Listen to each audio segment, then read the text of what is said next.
welcome to another episode of Market Talk from Innovative Ag Services. This week, beef market specialist David Rueber has the latest record-setting prices among live cattle, as well as some of the other things influencing the various markets, some you might not have heard about. Now, here's David Rueber. Sometimes it feels like I could record these and just play them again the next week, and people may not know the difference because I basically say a new record high again this week. That's where we're at, both futures-wise and cash cattle and feeder cattle, all record highs again. Box beef, that's probably maybe the headline. We bottomed out box beef prices a week or so. We put $13 back onto choice boxes. Packers are still in the red, but that has certainly helped their margins tremendously. Imports of beef are down a bunch in June, July. Brazilian tariffs are taking effect. We'll probably fill in some of that beef with Australian beef, but boy, the imports are down hard. That's driving these cattle prices up the way they have. Cash this week, kind of a big range, anywhere from 240 to 247 live. The 247 for the most part was in western Nebraska. We were mostly in the low to mid 240s around here. Call that another record high price for cash cattle. This week, just kind of feels like it's going to be there again.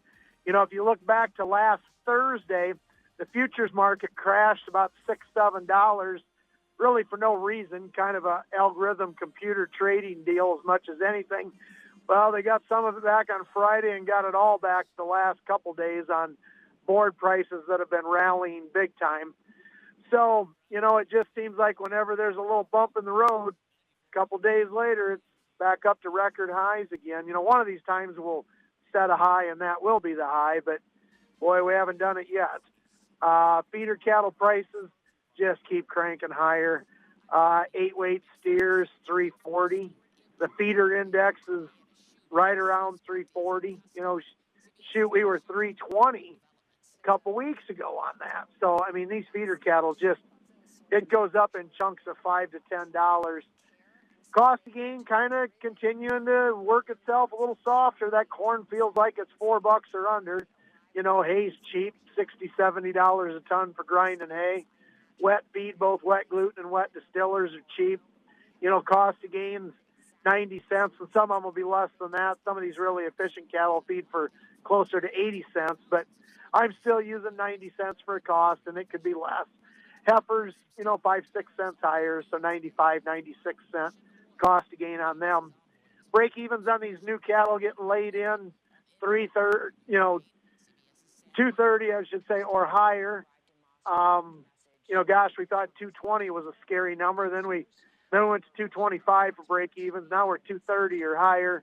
There's actually some cattle at this board rally, and the way it is, they're kind of hedgeable the day you buy them. Not all of them, but some of them.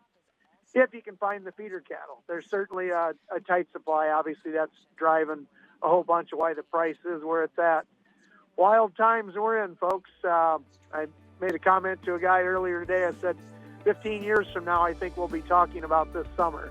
Hopefully in fondness, and hopefully not 15 years from now wondering why we're not in business anymore. David, thank you. I know everyone's hoping that whenever this comes to an end, we do come out better on the other side. That does it for this edition of Market Talk. For more information, you can go to our website, innovativeag.com, as well as follow us on social media on Facebook, Instagram, and LinkedIn. And don't forget to subscribe to our YouTube channel for many more videos that we're posting all the time. I'm Nick White for Innovative Ag Services.